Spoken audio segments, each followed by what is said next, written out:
आपका एक काम, आपने लाइसेंस दिलाया, आपने कंप्लायंस वगैरह खत्म हो गया, ठीक है जी।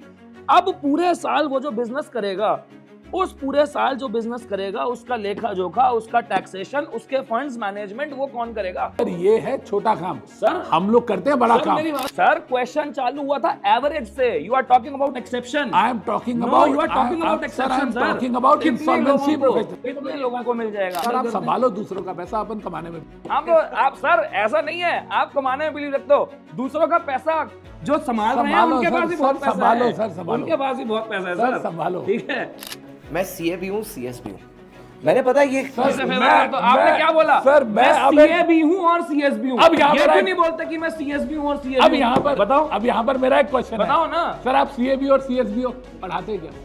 मैं तो लॉ पढ़ा। तो नाम क्या आ गया? सीएस और सीए क्यों नहीं लगाते? सीए सर सीएस क्यों मुझे लगाते? ये बताओ। अब मेरा एक शादी तो बीवी से हुई ना, हाँ, है ना?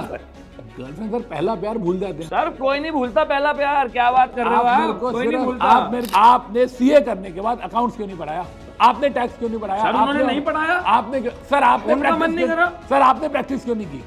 If I qualify as a chartered accountant today और qualify as a company secretary today, अगर मैं 5 साल बाद क्लाइंट बेस तगड़ा बना के शिफ्ट करता हूं प्रैक्टिस में, या मैं 5 साल बाद एक अच्छी परफॉर्मेंस से कंपनी में ही कंटिन्यू करता हूं, give me realistic numbers, how much money can I make? Hello बच्चों, मैं आ गया आज आपका दोस्त, आपका होस्ट, आपका एजुकेटर सीएस शांतम गुप्ता, और नाम ठीक से देखना सीए और सीएस। और आज का डिस्कशन होने वाला है बहुत ही अच्छा, क्योंकि आज एक तरफ है सीए नकुल कटेरिया जी और दूसरी तरफ है सीएस अमित वोरा जी, और हम जानना चाहते हैं जब दोनों कोर्स को रखा जाए साथ में, सीए वर्सेस सीएस, तो क्या मजा आने वाला है। तो चलिए शुरू करते हैं। Welcome Nakul sir, welcome Amit sir. आज का डिस्कशन के लिए क्या आप लोग दोनों रेडी हैं? Always ready, 100%। सो सर मैं आपसे कुछ सवाल पूछूंगा जिन पैरामीटर्स पर मैं आपके व्यूज जानना चाहता हूं फॉर सीए एंड सीएस। ये बहुत ही एक इंपॉर्टेंट विषय है जिस पे मैं आपकी बात, क्योंकि आपके जो ऑडियंस अभी हमें ये सुन रही है यहाँ पर, इसमें बहुत सारे ऐसे बच्चे हैं जो इन दोनों कोर्सेज के बीच में कंफ्यूज्ड हैं। सो आज हम लोग इस पॉडकास्ट के माध्यम से उनका मार्गदर्शन करना चाहते हैं, दैट इज द इंटेंशन। सो बच्चों आप लोग भी अपने कमेंट्स डाल सकते हो वीडियो के नीचे, दोनों एजुकेटर्स यहाँ पर बैठे हैं, और मैं दोनों के बारे में आपको पहले कुछ बता देना चाहता हूँ। जैसे नकुल कटेरिया सर जो हमारे हैं, Nakul Kateria sir 10 years of vast experience teaching CA and at all levels, at foundation, inter, every level, बहुत ही ब्रिलियंट टीचर है। अमित सर के बारे में तो बस जैसे बोलता है मैं गूगल पे आप अमित सर लिखें और उसके बाद वर्सेस भी लिख लेना, मतलब वो तो अमित सर मशहूर है वर्सेस के लिए। तो आते हैं इसमें, तो अमित सर हमारे बहुत ही लेजेंडरी फैकल्टी हैं, over 22 years of teaching experience. मतलब सीएस की फील्ड में अगर लॉ है तो लॉ वर्ड लिखने के बाद, मैं खुद लॉ का फैकल्टी ये बात बोल रहा हूँ, लॉ वर्ड लिखने के बाद अमित सर खुद से आ जाते हैं अगर सीएस की बात हो रही है तो चलिए आज का ये कॉन्वर्सेशन शुरू करते हैं। मेरा पहला बेसिस जो आप लोग दोनों के लिए है कि अब अगर सीए या सीएस को कंपेयर करना हो कोर्सेज में, सो एक एंट्री लेवल पर जब एक बच्चा क्वालिफाई करता है, तो सर मैं पहले तो यही जानना चाहता हूं आपसे, मिनिमम क्वालिफिकेशन एज, मिनिमम पूछ रहा हूं मैं आपसे, ठीक है? अगर सब बच्चा एक एक बार में सब कुछ पास करता जाए तो सीएस का कोर्स कितने साल में हो सकता है सर? 3 साल के अंदर। So by that time I am assuming he will be 21, 22. 21 to 22. Okay. I was youngest company secretary of India and I completed my CS at the age of 19. Okay, तो मतलब आप मेरे को एक रेंज समझा रहे हो कि एवरेज 21 तक जाएगा, और अगर बहुत ही ब्रिलियंट बच्चा हुआ तो वो 19 से 20 के बीच में करता है। ओके सर, 21 से 22 साल, क्योंकि 17 साल का बच्चा तो 12th क्लास पास कर गया, पॉइंट। उसके बाद में फाउंडेशन, इंटर और आर्टिकलशिप मिलाने के बाद फाइनल, तो अगर करते जाए तो 21 से 22 साल, मतलब 4.5 से 5 साल के बीच में वो सीए बन जाएगा। ओके, मैंने बच्चों ये पता है ये सवाल क्यों पूछा था, क्योंकि मैं पहले ना आपके दिमाग में ये चीज़ क्लियर करना चाहता था that length of the course दोनों की कितनी है, इसलिए मैंने इस सवाल से शुरू किया। एकदम बेस से पॉडकास्ट है। अब सर आपने बोला एक प्रोफेशनल क्वालिफाई कर जाएगा at the age of 21, Nakul sir ने बोला 21, 22। मैं आप लोगों से ये जानना चाहता हूँ, this time Nakul sir will go first. Sir इस कोर्स की एवरेज स्टार्टिंग सैलरी क्या होगी for a chartered accountant? I am talking about average, you can take. अब बेटा यहाँ पर सर किस बारे में बात कर रहे होंगे मैं पहले बता रहा हूँ, he is referring to average at large, keeping the campus placement in mind. And sir please campus placement को भी थोड़ा सा एक्सप्लेन करें। बिल्कुल, मैं बताता हूँ कि बच्चों इसके अंदर ऐसा होता है सर कि अगर आप फर्स्ट टाइम में चार्टर्ड अकाउंटेंट बन गए या एवरेज अगर लेके चले 2 से 3 अटेम्प्ट में बन गए, उसके बाद भी आपको 10 से 12 लाख रुपए की सैलरी मिलती है ऑन एन एवरेज बेसिस, जो कि डिपेंड करती है फिर कि आप और क्या आपका मान लीजिए कितनी रैंक आई है आपकी, उसके ऊपर भी डिपेंड करती है। बट एवरेज अगर आपने बात करी तो 10 से 12 लाख रुपए मिलते हैं, डिपेंडिंग ऑन कि आप कौन सी कंपनी में जा रहे हैं, या आप कंसल्टिंग फर्म्स में जा रहे हैं, बिग फोर्स में जा रहे हैं, या इंडस्ट्री में जा रहे हैं, या बैंक्स में जा रहे हैं। डिपेंड करता है कि आप कहाँ पे जा रहे हैं, बट एवरेज 10 से 12 लाख रुपए होता है। ओके सर अगर हम एक फ्रेशर सीएस की बात करते हैं, अगर वो एक अनलिस्टेड कंपनी में जाता है तो उसका जो पैकेज होता है वो 8 से 10 लाख रुपए होता है, और अगर वो एक लिस्टेड कंपनी में जाता है, चाहे वो असिस्टेंट कंपनी सेक्रेटरी की डेजिग्नेशन पे भी जाए, तो वहां पर 12 से 15 लाख रुपए का पैकेज होता है। सर क्या डायरेक्टली ये जगह मिलेगी? 100%। अगर आप में थोड़ा सा भी कैलिबर है तो आपको लिस्टेड कंपनी में आसानी से जॉब मिल जाती है। आप लिस्टेड कंपनी में एज अ हेड सीएस नहीं जाओगे, लेकिन as a assistant company secretary भी आपको 12 से 15 लाख रुपए का पैकेज स्टार्टिंग मिलता है, चाहे वो टाटा का ले लो, चाहे रिलायंस का ले लो, महिंद्रा का ले लो, या आप किसी भी XYZ लिस्टेड कंपनी का ले लो जो इंडिया के किसी भी शहर से ऑपरेट करती है। ओके सर, मैं आपको ना इस पे एक छोटा सा काउंटर पूछना चाहूँगा, क्योंकि ये जो मैं देख रहा हूँ इसलिए आपसे पूछ रहा हूँ। सर फिर अगर आप मतलब कहने का ये मतलब है कि अगर ये बताया जा रहा है, जैसे आप इस फील्ड में काफ़ी वेटरन बहुत लंबे समय से हो, और आप खुद ये बता रहे हो कि भैया एक स्टार्टिंग सैलरी 10 से 15 लाख रुपए है, ठीक है, तो सर फिर ये कोर्स में बच्चे क्यों नहीं आ रहे हैं? मतलब जो फ्लो है, जैसे हम फाइनेंस की बात करते हैं, अब CS CS CMA 3 कोर्स है, यहाँ पर फ्लो क्यों कम हो रहा है बच्चों का? What is the reason? जब हम कंपनी सेक्रेटरी के कोर्स की बात करते हैं ना, तो कंपनी सेक्रेटरी का कोर्स वो बच्चा लेता है जिसका लॉ में इंटरेस्ट है, जिसका कॉर्पोरेट के कंप्लायंसेस में इंटरेस्ट है, लैक ऑफ अवेयरनेस है। बच्चा आज अगर मैं टर्म यूज करूँ ना अकाउंट्स, तो बच्चा समझता है, आज मैं टर्म यूज करूँ फाइनेंस, तो बच्चा समझता है, मैं बोलूँ ना कॉर्पोरेट गवर्नेंस, तो बच्चे के दिमाग में क्वेश्चन मार्क आ जाता है। ओके, सो आपका कहना है कि प्रॉब्लम है अवेयरनेस का, that the course is not known to people. इस पे मैं आपसे एक सवाल पूछना चाहूँगा नकुल सर, एंड एकदम प्लेन एंड सिंपल है, क्योंकि पॉडकास्ट हमेशा से अनफिल्टर्ड रहा है, होना भी और चाहिए। इस चैनल पर हमेशा से ही अनफिल्टर्ड है, कोई स्क्रिप्ट नहीं है मेरे पास, जो क्वेश्चंस बच्चों के थ्रू आते हैं मैं बस वही हैंडल करता और मैं ना सॉरी टू इंटरप्ट, आपको एक बात और बताऊं, ये लैक ऑफ अवेयरनेस या कम अवेयरनेस है क्यों? ICAI एक्ट आया 1949 में, ICSI एक्ट आया 1980 में, दो उससे पहले भी ये प्रोफेशन था as a non profit Recognized नहीं था। कंपनी नॉट फॉर प्रॉफिट के फॉर्म में था पुराने कंपनीज एक्ट में सेक्शन 25 कंपनी, लेकिन जो इसका अपना एक्ट बना, जो स्टैट्यूटरी बॉडी बनी, वो 1980 में। जब ICSI 1980 में बनता है एक स्टैट्यूटरी बॉडी, तब तक ऑलरेडी ICAI का 31 ईयर्स का एक्सपीरियंस था। हूँ। ओके तो वो लीवरेज इनको मिली है, देयरफॉर उस कोर्स की अवेयरनेस CS से ज्यादा है। ओके सर, क्या आप ये कहना चाहोगे कि जो CA में, मैं अमित सर के क्वेश्चन से जोड़ रहा हूँ, क्या आप ये कहना चाहोगे कि CA के कोर्स में फ्लो बच्चों का ज़्यादा सिर्फ इस वजह से है क्योंकि हमारा एक्ट पहले आया है 1949 में, या कोई और reason? नहीं सर, ऐसी बात नहीं है। आप देखिए कि कॉर्पोरेट गवर्नेंस जैसे सर ने कहा वो एक पार्ट है, बट अगर आप ओवरऑल बिजनेस को देखते हैं तो सर ने कहा अकाउंट्स, फाइनेंस, टैक्सेशन, ऑडिटिंग, ये सारे एस्पेक्ट्स जो मेजर एरिया कवर करता है वो CA का कोर्स करता है।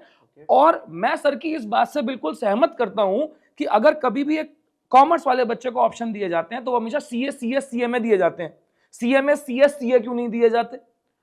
तो मेरे को ऐसा मानना है कि भाई अगर आप एक बिजनेस की बड़ी पिक्चर देखो तो उसके अंदर चार्टर्ड अकाउंटेंट्स का रोल ज्यादा होता है। लेकिन अगर यही बात मैं बोलूं कि आप एक बड़े बिजनेस की पिक्चर को देखो तो उसके अंदर कंपनी सेक्रेटरी का रोल ज्यादा होता है। अगर हम कंपनी सेक्रेटरी की बात करते हैं, चाहे कंपनीज एक्ट हो, चाहे सेबी जो हमारा सिक्योरिटीज मार्केट का रेगुलेटर है, चाहे हम उसकी बात करें, इन दोनों ने ही मैंडेटरी कर रखा है appointment of company secretary. Okay आज अगर हम कंपनीज एक्ट की बात करते हैं तो हर वो कंपनी जिसकी पेड अप कैपिटल 10 करोड़ रुपए है, 10 करोड़ उसको कंपनी सेक्रेटरी रखना पड़ता है, चाहे वो कंपनी प्राइवेट हो या पब्लिक हो। इन द सेम मैनर अगर हम एक बात करते हैं, जब बड़ी कंपनी जब लिस्टेड होती है, अब हम जोमेटो की बात करें तो जब जोमेटो लिस्ट हुई, पेटीएम लिस्ट हुई, राइट, मामा अर्थ लिस्ट हुई, तो जैसे ही एक कंपनी लिस्टेड एंटिटी में आती है तो सेबी बोलता है कि उसमें इतने सारे कंप्लायंसेस होंगे कि उस कंपनी को एक कंप्लायंस ऑफिसर रखना पड़ेगा, और वो कंप्लायंस ऑफिसर भी सिर्फ और सिर्फ कंपनी सेक्रेटरी ही होगा। सर, आप इस पूरे कॉन्वर्सेशन में कंपनी सेक्रेटरी बार बार बोल रहे हैं। मैं बस एक चीज़ जानना चाहता हूँ, जैसे हमारे कोर्स में सीए में इंटरनल ऑडिटर्स होते हैं. हाँ जी. सो जब आप कंपनी सेक्रेटरी बोल रहे हो, are you referring it only as a singular position in one company, one CS, और there can be more than one? जब हम कंपनी सेक्रेटरी की बात करते हैं, let us take an example of Reliance Industries. Okay. Reliance Industries Limited में इस टाइम पर there is a group of 60 company secretaries. Okay. जब हम कंपनी सेक्रेटरी की बात करते हैं ना, as per law paid up capital, तो एक कंपनी सेक्रेटरी ऐसा होता है जिसका फॉर्म नंबर DIR 12 ROC को जाता है, जैसे डायरेक्टर की इंटीमेशन जाती है. एग्जैक्टली. उसके अलावा जब हम बात करते हैं तो कंपनी का जो secretarial legal and compliance department होता है, उसमें मल्टीपल CS होते हैं. ओके, मतलब बेसिकली आप मेरे को ये बता रहे हो कि यहाँ पर जैसे हमारा इंटरनल ऑडिटर है, वैसे आपकी सीएस की एक टीम हो सकती है बड़ी कंपनियों में. आज अगर मैं अपनी क्लाइंट कंपनी हल्दीराम की बात करता हूं, तो उनकी कंपनी में अगर हम कंपनी सेक्रेटरीज विद आर्टिकल्स मिला लें तो टोटल अगर हम बात करें तो देयर आर 19 प्लेयर्स. अगर मैं बात करता हूं रिलायंस इंडस्ट्रीज लिमिटेड की, तो उसके अंदर 62 कंपनी सेक्रेटरीज हैं. मैं पूरे रिलायंस ग्रुप की बात कर लेता हूं तो उस देयर ग्रुप में तो 380 सब्सिडियरी भी है. This is what I am saying. मैं सिर्फ रिलायंस इंडस्ट्रीज की बात कर रहा हूं. अगर हम बात करते हैं रिलायंस ग्रुप की, तो there are 450 company secretaries working in entire Reliance group. But sir मेरा काउंटर है इसके अंदर, आप बात समझिए. सर बात कर रहे हैं कंपनी सेक्रेटरी जो कि काम करेगा केवल कंपनीज के लिए. अब अगर मैं पूरे बिजनेस, भाई फॉर्म्स ऑफ बिजनेस की बात करते हैं, 12वीं क्लास की बात है, 11वीं 12वीं क्लास की, फॉर्म्स ऑफ बिजनेस.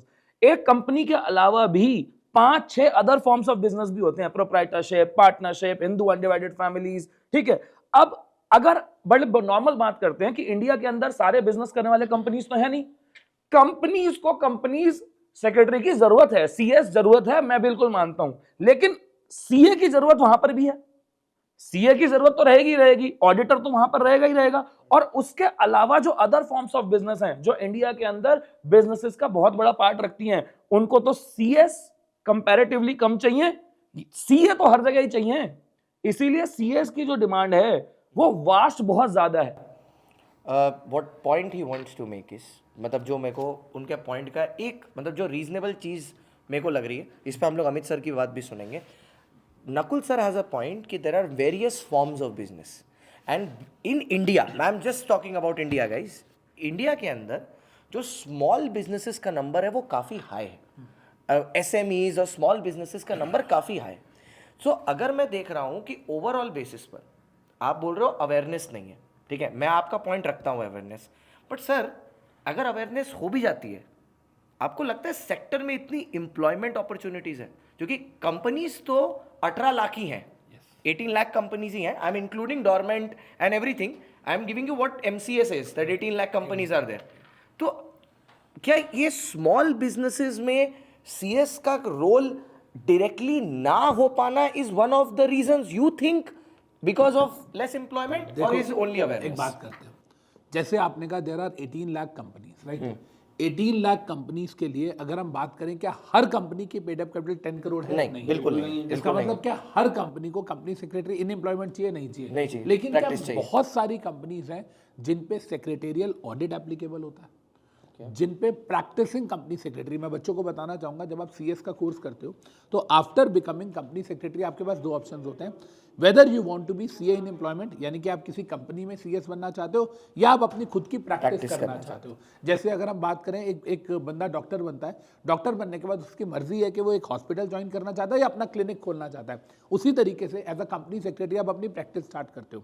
तो अगर आप प्रैक्टिस करते हो तो उस टाइम पर आप कंपनी में जॉब नहीं कर रहे, लेकिन क्या आप कंपनी का सेक्रेटेरियल ऑडिट करते हो? ये हो गई पहली बात. अब दूसरी बात, ये एक बहुत बड़ा मिथ है कि कंपनी सेक्रेटरीज के पास इसके अलावा कोई काम ही नहीं है, क्योंकि लोगों को ऐसा लगता है कि चार्टर्ड अकाउंटेंट सारे फॉर्म्स ऑफ बिजनेसेस को सर्व करता है, वहीं कंपनी सेक्रेटरी सिर्फ कंपनी को सर्व करता है. This is the biggest myth जो मैं यहाँ पर अभी ब्लास्ट करना चाहूँगा. बड़े ध्यान से समझिएगा. सबसे पहली चीज़ तो ये, आप सोल प्रोप्राइटरशिप चलाओ, आप जॉइंट हिंदू फैमिली चलाओ, आप पार्टनरशिप चलाओ, आप LLP चलाओ, आप मल्टी स्टेट कोऑपरेटिव सोसाइटी चलाओ, आप कोऑपरेटिव सोसाइटी चलाओ, आप ट्रस्ट चलाओ, आप सोसाइटी चलाओ. जितने भी corporate and non corporate forms of businesses है, इंक्लूडिंग मैं चैरिटेबल ऑर्गेनाइजेशंस की भी बात कर रहा हूं, इन सारे बिजनेसेस में वेरियस लाइसेंसेस की जरूरत होती है. अगर आपके पड़ोस में किसी इंसान ने अगर केमिस्ट की शॉप भी खोली है ना, तो उसे ड्रग लाइसेंस चाहिए. अगर किसी ने कोई छोटा सा रेस्टोरेंट खोलना है तो उसे भी FSSAI की रजिस्ट्रेशन चाहिए, FSSAI के लाइसेंस लगेंगे। ये सारी लाइसेंसिंग चीज़ें, अभी आप MSME की बात कर रहे थे, तो MSME के अंदर जो रजिस्ट्रेशन लगती है वो भी CS दिलवाता है। इसके अलावा हर छोटा बड़ा बिजनेस अगर आज हम बात करें तो ट्रेडमार्क तो रजिस्टर कराता ही कराता है। ट्रेडमार्क हो गया, कॉपीराइट हो गया, पेटेंट हो गया, या डिजाइन हो गया, या जोग्राफिक इंडिकेशन हो गया। ये 5 इंटेलेक्चुअल प्रॉपर्टीज होती हैं। आई रिपीट, ट्रेडमार्क जो लोगो होता है, कॉपीराइट अगर हम बात करते हैं तो वो आपके गाने, म्यूजिक, इन सब चीज़ों पे होता है, लिटरेचर पे होता है, सॉफ्टवेयर पे होता है। पेटेंट होता है जो टेक्नोलॉजी की बात करता है। मेरी बुक्स पे भी कॉपीराइट है, आप चेक कर सकते हैं, इन्फ्रिंजमेंट ऑफ कॉपीराइट के केसेस। इसके अलावा जोग्राफिक इंडिकेशंस की अगर हम बात करते हैं, जैसे हम बोलते हैं कि हाँ GI, जैसे हम इसके अंदर बोलते हैं कि नागपुर के ऑरेंजेस या कांजीवरम साड़ीज, राइट, या डिजाइन एक्ट, अगर हम सब्यसाची की ज्वेलरी की बात करें तो वो डिजाइन एक्ट के अंदर आती है। ये सारे के सारे जो रजिस्ट्रेशन है कौन दिलवाता है? CAC। आप बताइए, आप कितने प्रैक्टिसिंग CA को जानते हैं जो ट्रेडमार्क या कॉपीराइट का काम करते हैं? सर ठीक है, मैं आपकी बात 100% एग्री करता हूं कि मैं ट्रेडमार्क का काम और जो लाइसेंसिंग का काम है वो आप लोग करते हो, जो CS करता है, ठीक है, मान लिया। बट ये तो नहीं, it's not a monopoly business. अगर मैं बात करता हूं आपसे इंटेलेक्चुअल प्रॉपर्टीज में, तो 80% काम जो इंटेलेक्चुअल प्रॉपर्टीज में वो कंपनी सेक्रेटरीज करते हैं। चार्टर्ड अकाउंटेंट्स का रोल 0 है इसमें, और 20% काम एडवोकेट्स करते हैं अंडर एडवोकेट एक्ट 1961। मतलब आप बोल रहे हो जो काम CS इसमें कर रहा है वो एडवोकेट कर सकता है, लेकिन जो रेशियो अगर हम रियलिटी में देखेंगे तो वो 80-20 का रेशियो।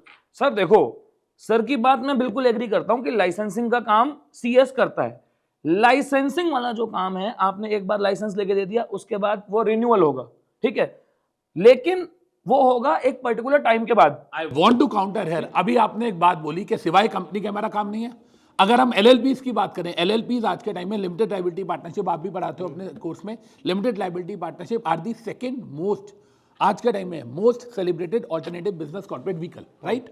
आज के टाइम में कंपनीज के बाद सबसे ज्यादा LLPs है, और LLPs में लाइसेंसिंग के अलावा कंप्लायंसेस का भी काम होता है जो CS करता है। सर मैं तो ये कह रहा हूं ना, मेरा कंपनी से कहने का मतलब था जो भी चीज को MCA गवर्न करता है, ठीक है जी, बिल्कुल सही बात हो गई। अब मैं फिर दोबारा अपने उसी काउंटर पे आऊंगा कि भैया आपका एक काम, आपने लाइसेंस दिलाया, आपने कंप्लायंस फॉलो करे, खत्म हो गया, ठीक है जी। अब पूरे साल वो जो बिजनेस करेगा, उस पूरे साल जो बिजनेस करेगा, उसका लेखा जोखा, उसका टैक्सेशन, उसके फंड्स मैनेजमेंट वो कौन करेगा? सर CS वाले लोग। ये है छोटा काम सर, हम लोग करते हैं बड़ा सर काम। मेरी बात समझिए, मैं आपकी बिल्कुल आप बड़ा काम करते हो। सर मैं जज से पूछता हूं, मैं आप एक बात बताओ, यहां 100 बंदों की मार्केट है जिसमें 5 लोग हैं जो बड़ा काम कर रहे हैं और 95 लोग हैं जो छोटा काम कर रहे हैं। ज्यादा चांसेस किसके पास है? अब आप मेरे को एक चीज बताओ, हमारे देश में ज्यादा चांस है मेरे को काम मिलने के? ये 100 सोल प्रोप्राइटर और पार्टनरशिप फर्म को हैंडल करते हैं। मैं एक कंपनी का IBC का केस उठाता हूं, इंसॉल्वेंसी एंड बैंक्रप्सी कोड, आपने भी पढ़ा है और पढ़ाते हो। IBC 2016 के अंदर इंसॉल्वेंसी प्रोफेशनल होता है। आज 95% केसेस में जो इंसॉल्वेंसी प्रोफेशनल है वो कंपनी सेक्रेटरीज है।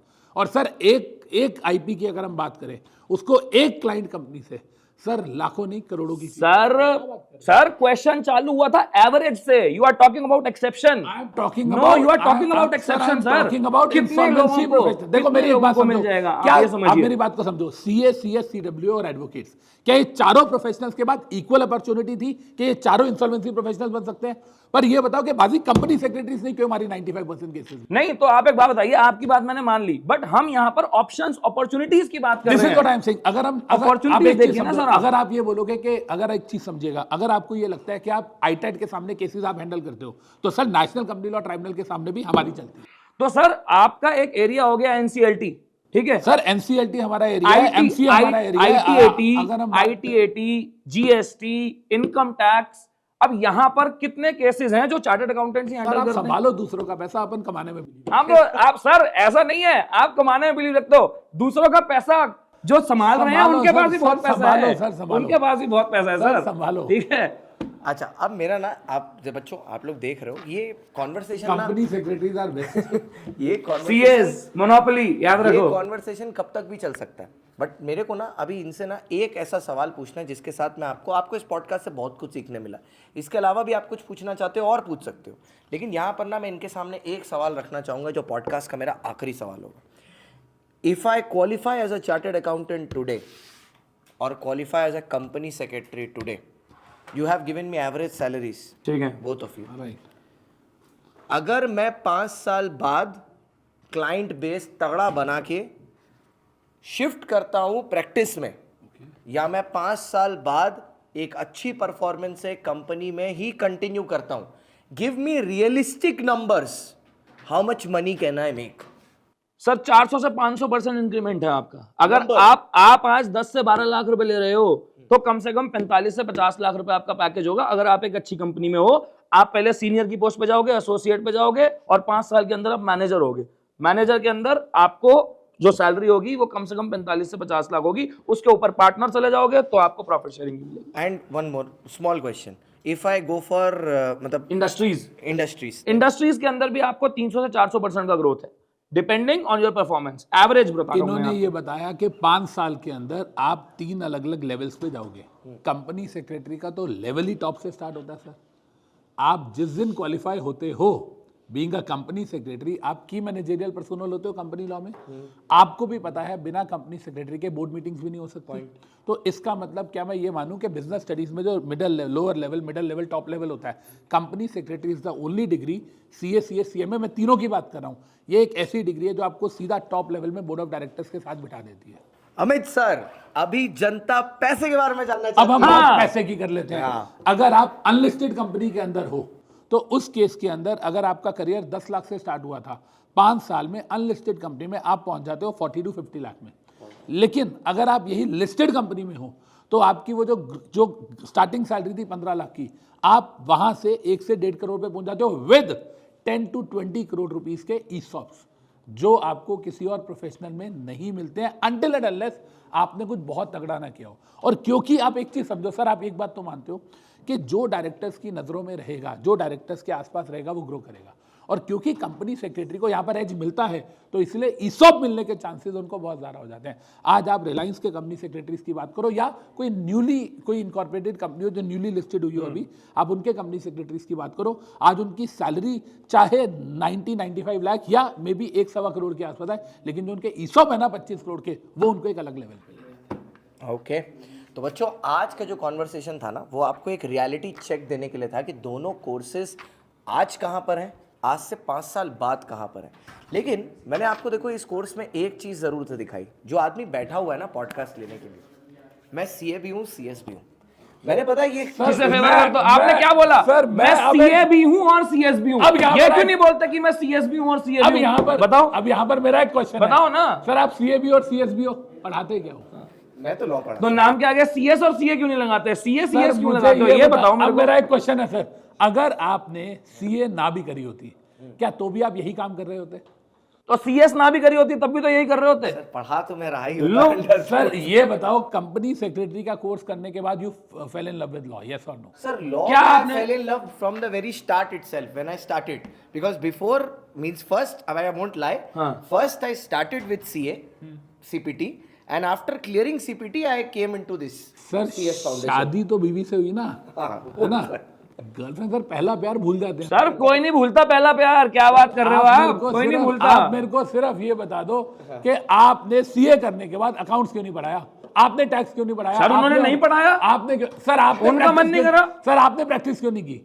सर आप टीचिंग में ना, आप एम्प्लॉयमेंट में गए ना आप प्रैक्टिस में मन गए। नहीं करा उनका। आप आए टीचिंग में, वो भी आप टीचिंग में आए हमारी वाली कैटेगरी में। सर ये आपको मानना पड़ेगा सर। मैं अपना ओपिनियन इस बारे में बस इतना ही बोल के कंक्लूड करना सर चाहता CS के हूँ। अगेंस्ट तब बोलना जब कल से अकाउंट्स पढ़ाना शुरू कर दे। नहीं, इसका ये मतलब थोड़ी है नाम क्या आ गया CA लगाना बंद कर दो। मैं किसी भी प्रोफेशन के बारे में यहाँ पर एक ही स्टैंड लेके एक चीज बोलना चाहूंगा। मैंने आज आपके सामने एक बहुत ही यूनिक डिस्कशन में 2 दिग्गजों को लाके एक बहुत अच्छा कोर्स आपको प्रेजेंट किया। अब आप इनसे और सवाल पूछने के लिए नीचे कमेंट करें, और इस तरह का पॉडकास्ट अगर आपको और देखना है और इन कोर्सेज के बारे में और जानना है, अमित सर का चैनल और हमारा CA फाउंडेशन का चैनल आपके पास अवेलेबल है for all your tips and tricks. Thank you so much sir, thank you so much, thank you so much Nakul sir. This is the final prize. 12 months intermediate success plan is now available at 18,999.